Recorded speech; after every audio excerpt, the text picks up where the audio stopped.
This is another case for the Academy of Cole Pediatric Case Series. You walk into a room and you've got a mother and a father. They're both professionally dressed. I think they probably took the day off of work to come here. And they've got a 2-year-old boy with them. The 2-year-old boy has really bright, brilliant red hair. It's wild. It's all over the place. He's just not happy. He's not in acute distress. He's clearly doing okay, but he's just sort of tired. He's not jumping all around the place like you'd expect a normal 2-year-old boy to be.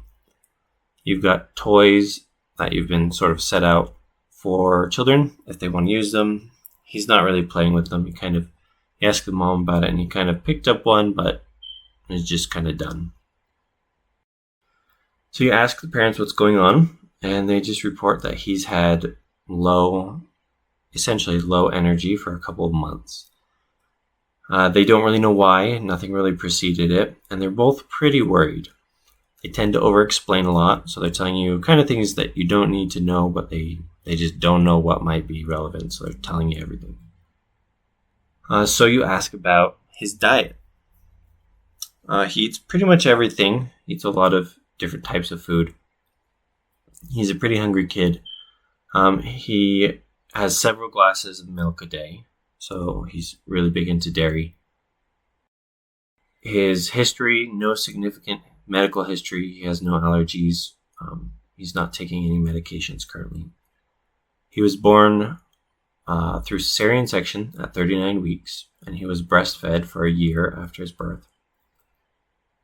The only thing that's notable on physical examination is he's got sort of these red fissures on the sides of his mouth on both sides.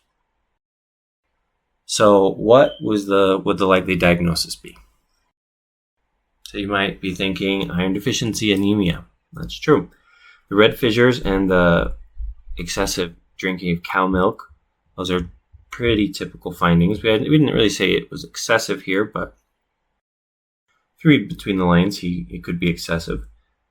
So what would MCV be in this situation? We would expect a low MCV. What would we expect for RDW? We would expect a high RDW, and we'd call this anesocytosis. So it means an not eso equal cytosis. So the red blood cells have varying widths. So what would his total iron binding capacity be? This would be increased because that means he has plenty of room to bind more iron. What would labs show his ferritin to be at? His ferritin would be decreased.